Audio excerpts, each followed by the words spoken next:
oduu simbirtuu Itoophiyaan walii galtee albuudaa anniisaa doolaara biiliyoona 1.7 irra caalaa dhaabbilee Chaayinaa waliin walii galte. Tiraampii daawwannaa Saudii irratti walii galtee meeshaa waraanaa doolaara biiliyoona 142 yeroo mallatteessan qoqqobbii Siiriyaa kaasuuf waadaa galaniiru. Pirezidaantiin Ameerikaa Doonaald Tiraamp daawwannaa isaanii gidduu galeessaatti taasisaa jiraniin hoogganaa yeroo Sooriyaa nagaa gaafachuuf walii galuu isaanii White House beeksise. Ashama harka fuunee daawwattootaa fi dhaggeeffattoota toora YouTube chaanalii Ardii Miidiyaa Neetworkii akkuma sanillee toorota sooshaal miidiyaa pilaatfoormii akka TikTok fi Facebook, Telegiraamii warreen hordofaa jirtan amma balballoomii oduu guyyaa irratti ceenaan wajjin tura. Itoophiyaan walii galtee albuudaa anniisaa irra caalaa dhaabbilee Chaayinaa waliin walii galtee jedhame. Itoophiyaan walii galtee investimentii damee albuudaa fi anniisaa ishee doolaara biiliyoona 1.7 ol kan mallatteessite yoo ta'u irra caalaan isaa dhaabbilee Chaayinaa waliin ta'uu ministeerri faayinaansii ishee beeksise.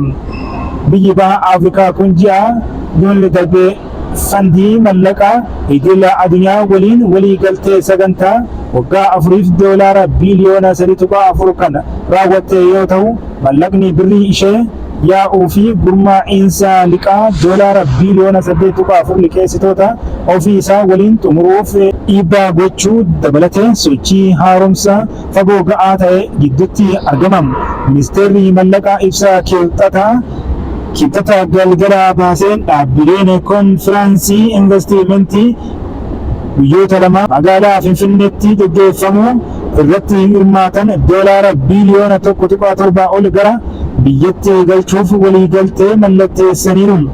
Waliigalteewwan mallattaa'an kunneenis investimentii doolaara miiliyoona 500 dhaabbanni qopheessaa albuudaa haawulee albuudaa qorachuu fi qopheessuu irratti karoorfame akkasumas naannoo diinagdee addaa albuudaa irratti xiyyeeffate misoomsuu kan dabalatu ta'uu ministeerichi beeksiseera. Oduu itti aanuun Tiraamp daawwannaa Saudii irratti walii galtee meeshaa waraanaa doolaara biiliyoona 142 yeroo mallatteessan qoqqobbii Siiriyaa kaasuuf waadaa galaniiru. Walii galteewwan harkaa wal qabachuu fi Saudii keessatti pirezidaantii Doonaald Tiraamp imala guddaa biyya alaa jalqabaa isaanii irratti Ameerikaan Saudii Arabiyaa caalaa michuu cimaa hin qabdu jedhan daawwannaan guddoo biyyoota galoo galaanaa irraa caalaa investimentii cimsuu irratti xiyyeeffate. Pirezidaantiin Ameerikaa Riyaaditti haasawa taasisaniin qoqqobbii Siiriyaa irratti kaa'ame hunda kaasuuf waadaa galaniiru. Amma yeroon biyyattiin carraa guddummaa qabattee gara fuulduraatti tarkaanfattu amma jiran guyyaa tokkoffaa daawwannaa kana Ameerikaa fi Saa'udii Arabiyaan walii galtee meeshaa waraanaa doolaara biiliyoona 142 akkasumas investimentiiwwan biroo mootiin gonfoo biyyattii dhumaa irratti doolaara biiliyoona 1 ta'uu danda'u jedhan beeksisaniiru. Tiraamp yeroo turtii isaanii isa jalqabaa bara 2017tti Saa'udii Arabiyaan dhaabbata biyya alaa jalqabaa taasiseera. Imala isaanii kan hafe Qatarii fi Yuunaayitid Arab Imireet keessatti dhaabbachuu kan dabalatu ta'a jedhame. Oduu xumuraaf qabanneen Tiraamp qoqqobbii akka irraa kaasuu erga ibsee booda hoogganaa Sooriyaa waliin wal arguuf. Pirezidaantiin Ameerikaa Doonaald Tiraamp walgahii hoogganaa Sooriyaa Ahmad al-Sharaa waliin akka taasisan eegamaa jiruun dura Sooriyaa irraa qoqqobbii akka kaasan himan. Pirezidaantiin Ameerikaa Doonaald Tiraamp daawwannaa isaanii baha gidduu galeessaatti taasisaa jiraniin hoogganaa yeroo Sooriyaa nagaa gaafachuuf walii galuu isaanii White House beeksiseera. Qoqqobbii kaasuu beeksisuun kun magaalaa guddoo Sooriyaa Damaasqootti gammachuudhaan kan simatame yoo ta'u dhukaasni gammachuu shubbisaa fi ayyaaneffannaan dhagahameera. Qoqqobbiin kun gargaarsa dabalatee faayinaansii biyya alaa kamiyyuu Sooriyaa akka hin geenye kan uggure yoo ta'u jalqaba irratti mootummaa abbaa irree Bashaar al-Asaad pirezidaantii amma aangoo irraa kaafame irratti dhiibbaa uumuuf kan yaadame ture. Tiraamp jijjiiramni imaammataa kun Sooriyaaf carraa guddachuu akka kennu dubbachuun waltajjii investimentii Saudi Arabiyaa Riyaadii keessatti gaggeeffame irratti yeroon isaanii ifuudha jiran.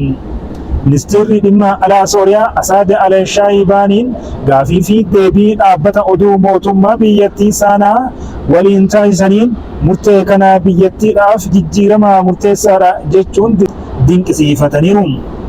Biyyattiin waggootaaf waraana diigumsa booda egeree tasgabbii of danda'uu fi ijaarsa dhugaa hawwiidhaan eeggatti jedhan. Uummanni Sooriyaa dhibbeentaa 90 dhuma sirna Asaadii irratti sarara hiyyummaa gaditti kan kufan yoo ta'u, mootummaan biyyattii haaraan erga Asaadii ji'a muddee aangoo irraa kaafameen booda qoqqobbiin akka irraa kaafamuuf gaafataa jiru.